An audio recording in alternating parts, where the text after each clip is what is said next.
Aujourd'hui, un témoignage incroyablement explicite dans le procès de Sean Diddy Combs. Nous devons vous avertir.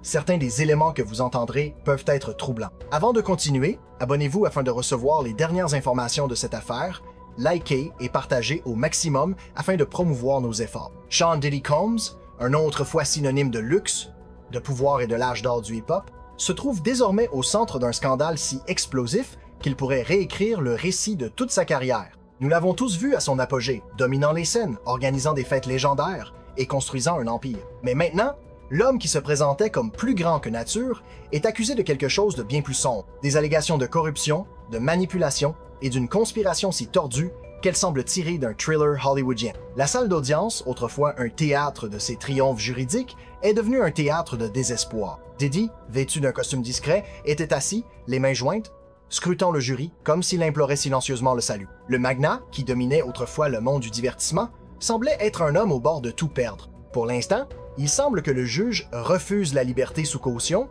ce qui signifie qu'il ne sera pas relâché en attendant l'audience de détermination de la peine. Je tiens à souligner que deux choses se passent presque simultanément. Aujourd'hui, il s'agit des conditions de libération, s'il y en a. Et selon les rapports en provenance de la salle d'audience, Sean Combs ne sera pas libéré sous caution. Mais ce procès ne concerne pas seulement Diddy. Il s'agit du système lui-même. Comment un homme, confronté à des accusations incluant le racket et le trafic, peut-il s'en sortir avec ce que beaucoup considèrent comme une simple tape sur les doigts? Comment un jury peut-il l'acquitter de crimes si odieux qu'ils ont laissé les survivants et les défenseurs des droits sous le choc? Les murmures ont commencé presque immédiatement. Des allégations d'un schéma de corruption de 50 millions de dollars ont émergé, suggérant que Diddy aurait acheminé d'énormes sommes d'argent, déguisées en dons caritatifs, à travers des réseaux obscurs d'initiés. Et nous ne parlons pas de n'importe qui. Des noms comme Lou Taylor, la célèbre gestionnaire d'affaires liée à la tutelle de Britney Spears, et même des membres du clan Kardashian ont été mentionnés en lien avec ce prétendu schéma. Si ces allégations sont vraies, ce n'est pas seulement un scandale. C'est un modèle de la manière dont les riches et puissants pillent le système judiciaire à leur volonté. Et ce n'est pas seulement une question d'argent. Les allégations sont aussi choquantes qu'audacieuses. Des sources affirment que Diddy maintenait ce que certains initiés ont appelé de manière inquiétante un « fonds d'élimination de témoins ». Laissez cela pénétrer. Un prétendu fonds secret destiné non seulement à faire taire les lanceurs d'alerte, mais à les effacer complètement. Pendant des années, des individus courageux qui ont osé parler contre le magnat auraient disparu de la sphère publique, leur voix noyée dans un flot d'intimidation et d'argent pour acheter leur silence. Si même une fraction de cela est vrai, cela soulève une question terrifiante. Combien de personnes ont été réduites au silence pour protéger l'empire de Diddy et combien d'autres ont peur de se manifester? Le juge énumère actuellement plusieurs raisons. Selon des rapports rapides, le juge cite les propres déclarations de l'avocat de la défense pendant l'affaire, affirmant que Sean Combs est une personne violente ayant eu des relations personnelles violentes.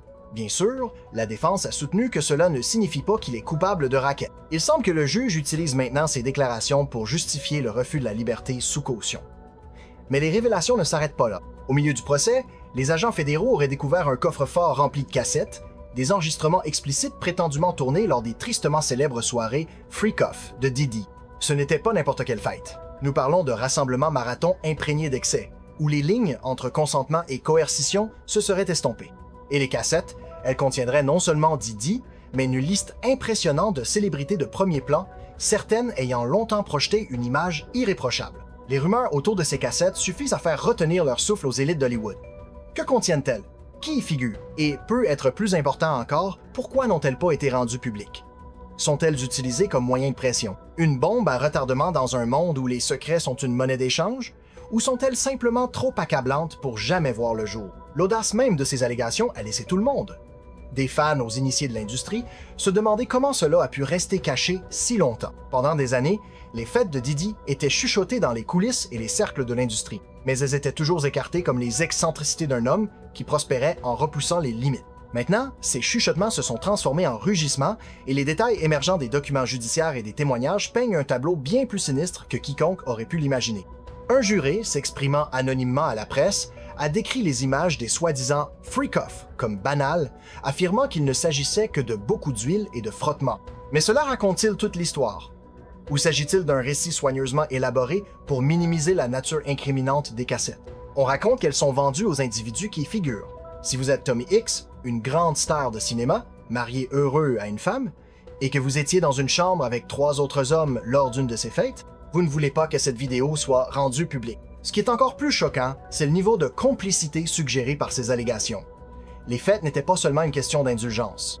Elles étaient prétendument une question de pouvoir, de contrôle et de soumission. Des rapports affirment que les participants étaient contraints à des actes qu'ils ne comprenaient pas pleinement ou auxquels ils n'avaient pas consenti, avec des substances circulant librement et des caméras tournant en permanence. Et Diddy, il n'était pas juste un participant. Selon ces allégations, il était l'orchestrateur, un homme qui, derrière des portes closes, se délectait prétendument de sa capacité à manipuler et dominer tout le monde autour de lui.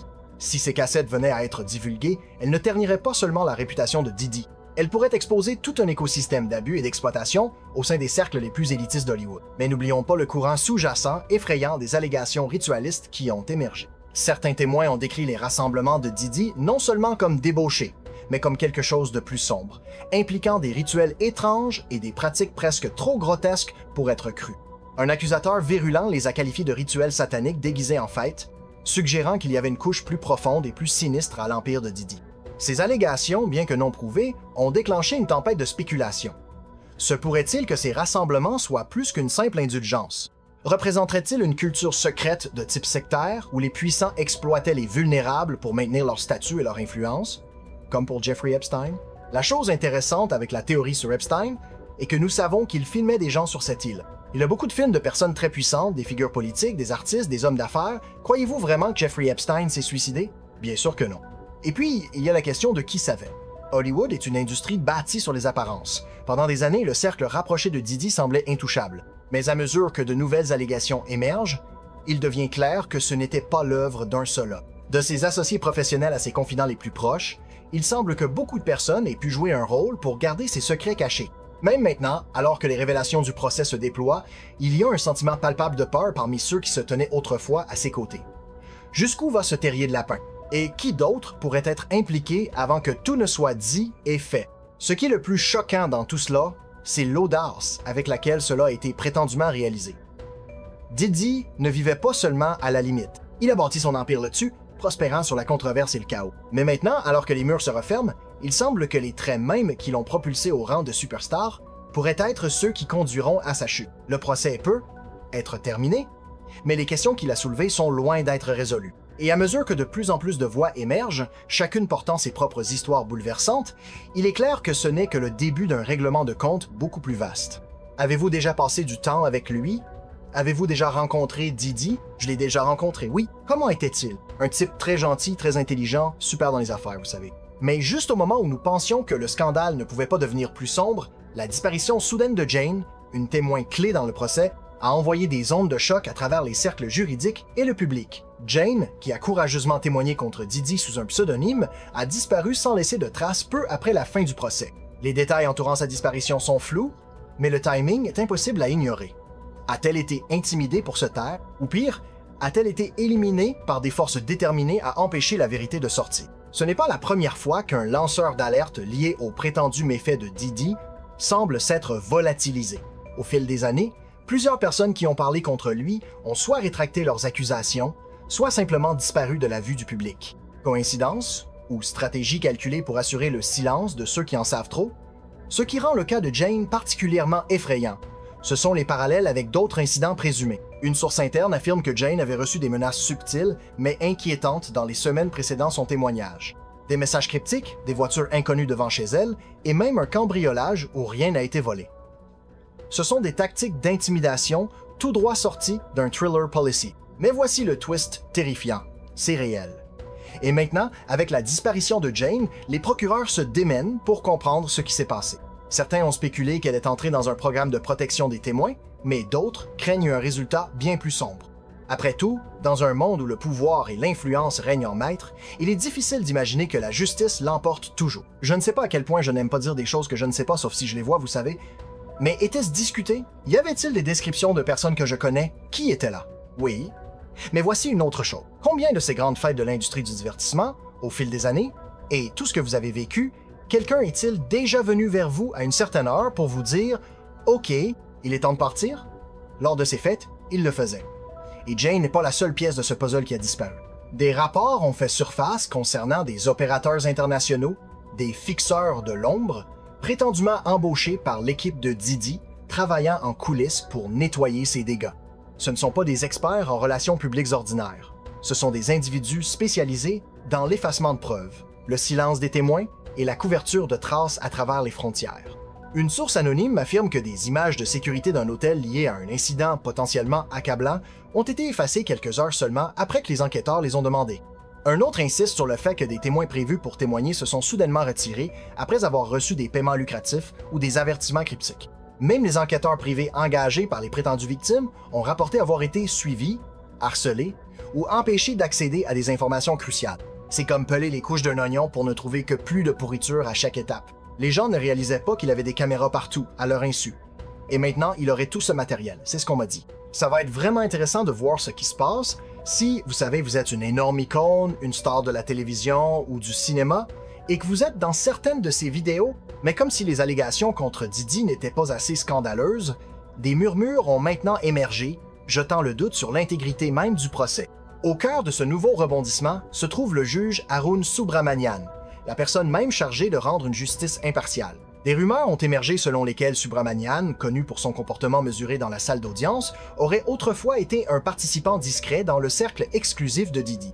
Des sources anonymes affirment que le juge a été aperçu à plusieurs événements de haut profil organisés par le magnat de la musique au fil des années, soulevant de sérieuses questions sur la possibilité que ses relations passées aient influencé ses décisions dans l'affaire. Bien qu'aucun document officiel ne confirme ces allégations, la simple suggestion d'un conflit d'intérêts a envoyé des ondes de choc à travers la communauté juridique et le public.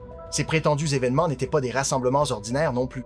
Les initiés les décrivent comme des soirées de réseautage ultra exclusives, des affaires sur invitation seulement où les ultra-riches et les connectés politiquement se mêlaient en secret. Selon ceux qui connaissent le calendrier social infâme de Didi, ces soirées étaient conçues pour cultiver des faveurs et des alliances, un réseau d'influence qui brouillait les lignes entre relations professionnelles et personnelles. Si le juge a assisté ne serait-ce qu'à un seul de ces événements, cela pourrait impliquer un niveau troublant de familiarité avec l'accusé et, pire encore, la possibilité d'arrangements en coulisses pour assurer un résultat favorable. Pour l'instant, le juge est resté silencieux sur la question, mais l'apparence de ces allégations est suffisamment accablante pour déclencher une spéculation généralisée. Le timing de ces rumeurs ne pourrait être plus suspect. Quelques jours avant le début du procès, un courriel prétendument lié à un membre de l'équipe juridique de Didi a laissé entendre une stratégie pour gérer le banc. Bien que le courriel évitait de nommer directement le juge, son langage vague sur l'exploitation de connaissances passées a conduit beaucoup à croire qu'il faisait référence à Subramanian. Est-ce la preuve irréfutable? Ou simplement une autre couche de diversion dans une affaire déjà ensevelie sous des accusations et des contre-accusations? Quoi qu'il en soit, les implications sont stupéfiantes. Si cela est vrai, cela signifierait que les fondations mêmes de ce procès étaient compromises avant même qu'il ne commence. Les critiques ont également pointé du doigt des moments subtils pendant les audiences qui semblent maintenant étrangement suspects avec le recul. Par exemple, la voix inhabituellement fluide de la défense pour discréditer les témoins clés, y compris Jane, a soulevé des sourcils. Bien qu'il ne soit pas rare pour les équipes de défense de contester agressivement la crédibilité, certains observateurs ont suggéré que les décisions du juge sur les preuves admissibles ou non semblaient curieusement favorables à la partie de Didi. Était-ce simplement le résultat d'une stratégie juridique méticuleuse, ou y avait-il une main invisible inclinant la balance? Avec tant d'enjeux, le moindre soupçon de partialité dans la salle d'audience pourrait compromettre l'ensemble de la quête de justice. Ce qui rend cette connexion potentielle encore plus effrayante, c'est le contexte plus large de l'influence présumée de Didi sur des figures puissantes. Si ces allégations concernant le juge ont du poids, cela suggère un playbook bien plus sophistiqué que quiconque aurait pu l'imaginer. Un playbook où même ceux en position d'autorité ne sont pas à l'abri de la manipulation. Ce ne serait pas seulement un échec d'un procès. Ce serait une mise en accusation de l'ensemble du système, un rappel de la profondeur avec laquelle les dynamiques de pouvoir peuvent corrompre la quête de vérité. La simple possibilité suffit à faire se demander combien d'autres affaires comme celle-ci sont passées entre les mailles du filet, cachées derrière les façades soigneusement construites de la richesse et de la célébrité. Alors que la poussière commence à retomber sur le drame de la salle d'audience, les prétendus liens du juge avec Didi sont devenus une histoire à part entière, menaçant d'éclipser même les détails les plus choquants du procès. Le public est laissé à se débattre avec une question troublante. Si l'homme qui présidait cette affaire ne pouvait pas être digne de confiance, que cela dit-il du verdict? Et plus important encore, quelle chance la justice a-t-elle vraiment lorsque les puissants semblent opérer au-dessus de la loi? Ces questions pèsent lourd dans l'air, laissant tout le monde se demander jusqu'où va cette conspiration. il y a un verdict partiel dans l'affaire Didi. Après 2 jours, le jury a atteint des décisions unanimes sur 4 des 5 chefs d'accusation. Le problème est ce 5e chef d'accusation, ce qui signifie que nous ne savons pas quels sont les verdicts sur les 4 autres, car ils sont bloqués sur celui-ci. L'ampleur de cette prétendue opération est stupéfiante. Comment un seul homme, aussi riche et puissant soit-il, parvient-il à orchestrer un réseau aussi sophistiqué de dissimulation? La réponse, selon certains, réside dans les poches profondes des élites d'Hollywood. Selon les murmures de l'industrie, Diddy est loin d'être seul dans cette affaire. Il ferait partie d'un réseau plus large de joueurs influents qui ont maîtrisé l'art de plier le système à leur volonté. Des avocats de haut vol aux sorciers de la technologie capables d'effacer l'empreinte numérique d'événements entiers, les ressources à sa disposition sont pratiquement illimitées. Et si ces allégations sont vraies, ce n'est pas seulement à propos de Diddy. Il s'agit d'une culture entière de corruption qui prospère dans l'ombre de la gloire et de la fortune. Et beaucoup de gens disent que c'est un cercle carré dans un trou rond, que nous savons qu'il y a plusieurs jurés des 2 côtés. Ce n'est pas juste un seul réfractaire sur le chef de raquette, ils sont bloqués. Mais ils ont atteint une décision sur le trafic sexuel concernant Cassie. Alors que les couches de secret commencent à se défaire, une question domine. Qu'en est-il des cassettes? Ces coffres forts cachés de séquences prétendument documentant des années de débauche et de coercition pourraient être la clé ultime pour exposer la vérité. Les agents fédéraux auraient saisi des dizaines d'enregistrements lors de leur raid sur les propriétés de Diddy, mais le contenu reste sous scellé. Pourquoi n'ont-elles pas été publiées? Est-ce parce que les cassettes sont encore en cours d'examen légal? Ou parce que leur publication impliquerait plus de personnes que quiconque n'est prêt à gérer? Les initiés suggèrent que ces enregistrements ne mettent pas seulement en vedette Diddy. Ils incluent prétendument des apparitions d'autres figures de premier plan, certaines étant des noms connus. Si ces cassettes voient un jour la lumière du jour, les retombées pourraient être catastrophiques. Pas seulement pour Diddy, mais pour une industrie entière construite sur le secret et la manipulation.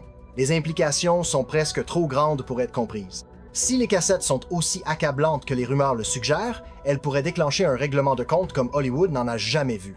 Mais il y a une autre possibilité plus sinistre. Et si les cassettes étaient utilisées comme levier? Et si elles étaient la police d'assurance ultime suspendue au-dessus des têtes de ceux qui pourraient autrement se manifester? C'est une pensée effrayante, mais dans un monde où le pouvoir l'emporte souvent sur la responsabilité, ce n'est pas difficile à imaginer.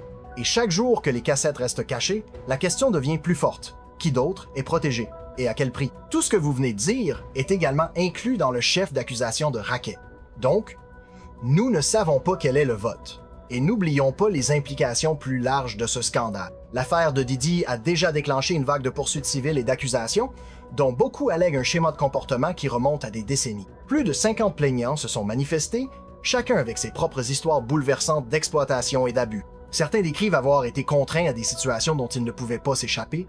D'autres affirment avoir été manipulés avec des substances ou des promesses de gloire. Ce ne sont pas des incidents isolés. Ils peignent le portrait d'un homme qui aurait utilisé sa richesse et son influence comme des armes, laissant une traînée de vie brisée dans son sillage. Et pourtant, la question demeure, lui ou quiconque dans son orbite fera-t-il vraiment face à la justice? Et c'est le vol où Diddy lui a dit, a témoigné en vidéo.